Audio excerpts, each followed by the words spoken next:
So what's going on with FIFA and how will that impact on the sport of soccer? Joining us in the Beijing studio, we have Mr. Yan Qiang, sports commentator with us. Welcome. And also, live from the FIFA election in Zurich, we have Mr. Mihir Bose, who is a former BBC sports editor and now a columnist for London Evening Standard. Welcome, sir.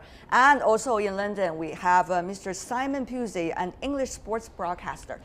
Welcome to the three of you on a very significant day, I guess, for FIFA. First of all, Mr. Bose, may I ask your opinion about the quote-unquote interesting coincidence between the two investigations which were made public only 2 days ago before the FIFA election and the election itself? Of course, the investigations are involving several FIFA executive members.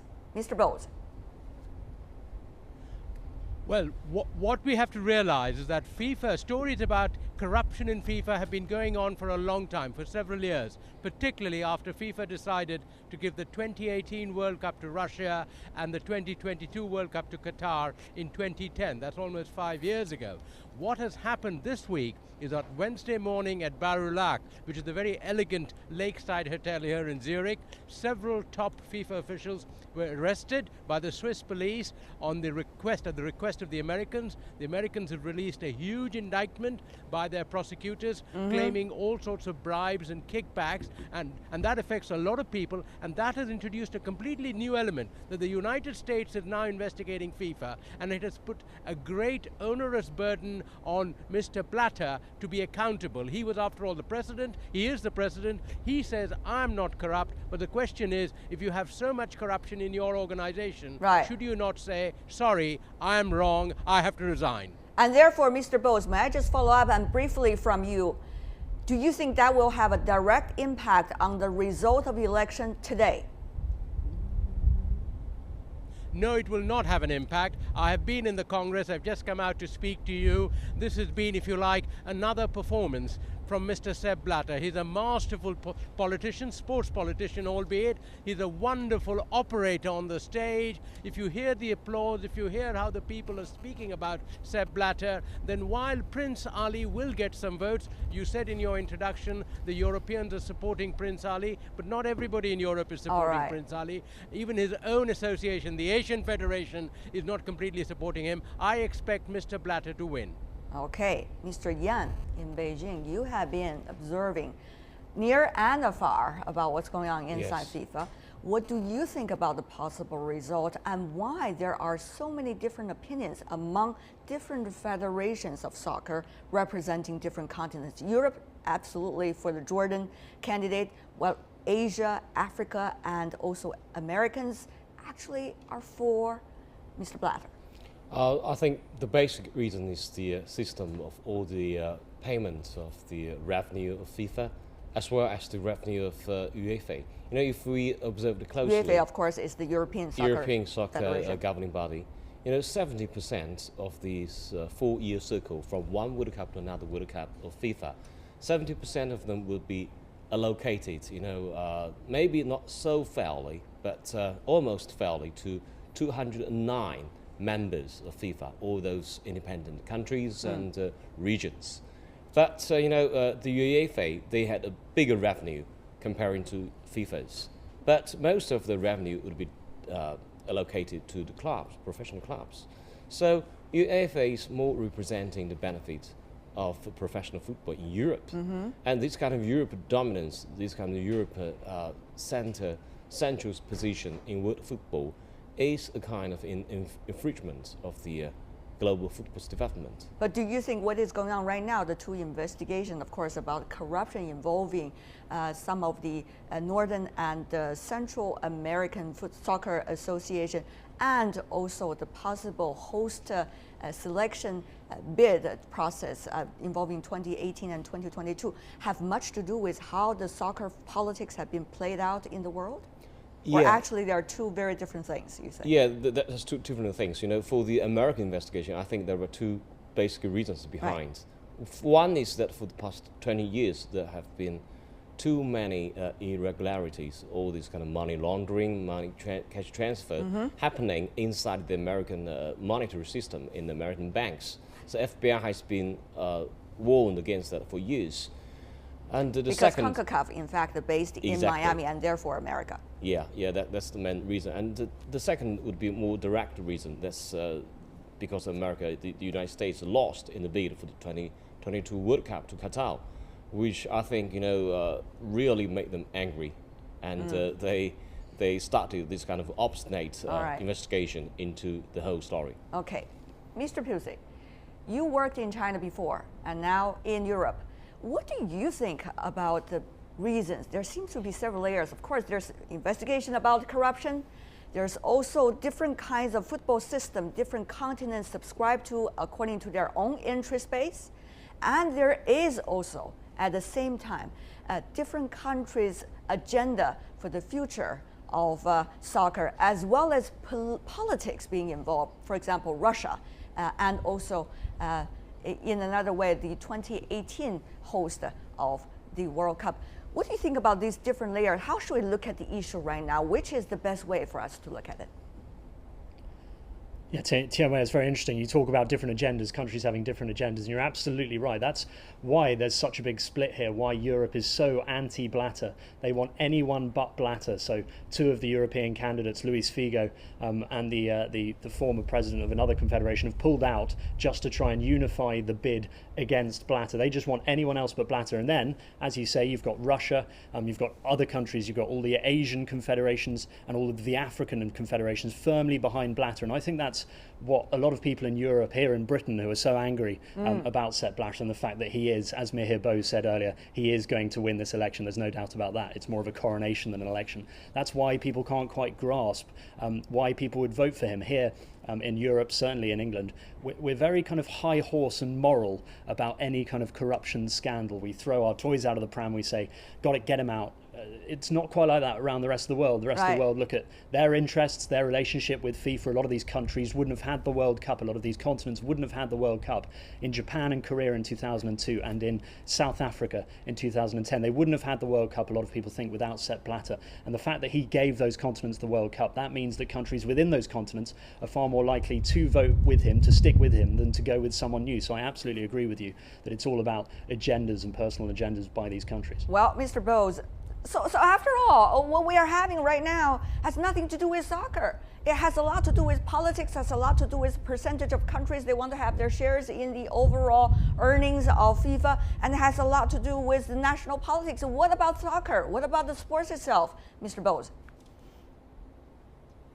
Well, first of all, I don't agree that there is different soccer systems. They're the same football system, and certainly if you have proof of corruption, you've got to do about it. The question here is, if Mr. Blatter, and Mr. Blatter claims this all the time, he says football or FIFA is more important than religion. He has claimed with the Israel-Palestinian issue, for which there's a compromise today, that he can go into the Middle East more successfully than Barack Obama or John Kerry. Now, if you're making that sort of claim, then if your organization has corruption, you should also man up and say, what am I going to do about it? Yes, you might say there is a different code of morality in Europe which puts this burden, if you like, on Blatter. And Blatter has changed football, there's no question about it. But there are also issues about football, and that is football has become a corporate game. Football's money comes from television companies like you. Football's money comes from sponsors. It doesn't come from spectators. And therefore, when football has changed, the organization of football also has to change.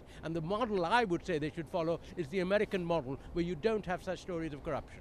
Well, at the same time, Mr. Bose, how can we explain the accusations coming from different sides about the investigations concerning FIFA executive members? For example, coming from the United States, the president of Russia, Mr. Putin, of course, his country going to host the 2018 soccer game. He is talking about, quote, I have no doubt at all this is a clear attempt to prevent Blatter's re-election as president of FIFA, and this is a violation, according to him, of working principles of international organizations, end of quote. What do you think about his comments?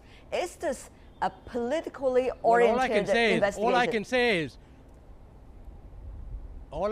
is Mr. Vladimir Putin hasn't read the indictment of the United States prosecutors. If you read that indictment, and I've read every word of the 164-page indictment, you will see most of these people are residents of the United States. Most of these people live in the United States. Most of these crimes are alleged, and one must be careful, they're alleged to have committed within the borders of the United States. So what does a police organization in any country where a crime is committed do not investigate because it is football, because it is the beautiful game that Pelé played and Mandela worshipped? No, of course you can't have that. If there's a crime committed in China, aren't the Chinese authorities going to investigate?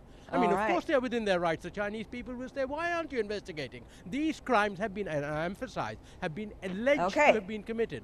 But the document, if you read, is a very detailed one, and I would suggest to Mr. Putin, I'm sure he's a very busy man, but he knows English very well, I know from having met him, he should read that document. Okay, we'll advise through our program to let President Putin to read more documents related to the investigation. But Mr. Yan, here's the thing. Here's the thing. What will be, of course, these investigations and also election will be examined in so many different ways and under so many different frameworks. Politics is certainly one of them. Will this have an impact on the possibility of Russia hosting 2018 and also on the 2022 game host? For the moment, no, I don't think so, because you need hard evidence. You need confirmed evidence to prove that there are bribed voting of these two World Cups. But up to now, we've seen the American Dawn raid and those indicted, criminal in doubt, those people. But we haven't found any evidence against those two hosting proceeds. So there have been a lot of doubts, clouds, covering all these two hosting, voting, getting process. But what can we say? We cannot make any predictions. Another question, some may argue it is conspiracy theory, but it is legitimate, I guess. People are bringing up their suggestions about what might be related to the investigation. Some suggest the reason why the Americans at this moment over the past few months have been working very hard on this possible case is related to its failure of getting the 2022 bid, which is of course losing to Qatar, a very small country. Of course there are different views because Qatar is not necessarily the perfect destination for a soccer tournament because of its weather. Because of its weather, they say. It is in northern hemisphere but for the summer. If the 2022 World Cup happens in the winter, that will be the best ever World Cup, I can assure you. Okay. Why it cannot be? And up to now, the Americans, they've been working so hard for the past 4 years, digging up all kind of files to find any evidence, may be possibly related to the 2022 bid. But up to now, we haven't found anything against the Qatar people. Okay. Well, that's what the Switzerland has been doing to investigate about 2022. Oh, I guess both of them have been doing that. Process. Mr. Pusey, what do you think about the so-called conspiracy theories related to the U.S. failure of 2022 and the ongoing investigation U.S. is having toward FIFA? Yeah, well, Sepp Blatter said in his speech earlier to the Congress, he said that if two other nations had been given the rights to host the World Cup, then we wouldn't be here today. We wouldn't have this this corruption scandal today. I think he was pointing towards Great Britain and America, who have both bid for World Cups and both been rejected World Cups. I think that's sweeping this scandal under the carpet. I think he's ignoring all of this massive evidence that's been put before him and just trying to shift the blame elsewhere and saying that the UK and America have a bit of an agenda. So I don't think that's quite fair. He also said in his speech to Congress, he said, I don't think you can expect people to be ethical just like that, just at the snap of your fingers, which was an incredible statement to say. The one thing you should expect of FIFA members, of people who have this FIFA vote, is for them to be ethical and for them to do the right thing. And so for him to come out and say that, I think a lot of people were deeply shocked. And it shows that if the president of the whole of world football can say something like, I don't think you should expect people to be ethical just like that, it shows just how deep this scandal has gone. At the same time, there's one very critical issue that we really need to ask, Mr. Yan. If the question is related to how commercialized the sport of soccer is, should that be changed? Because during this process, we see so much corruption. Another related issue is how FIFA should be regulated.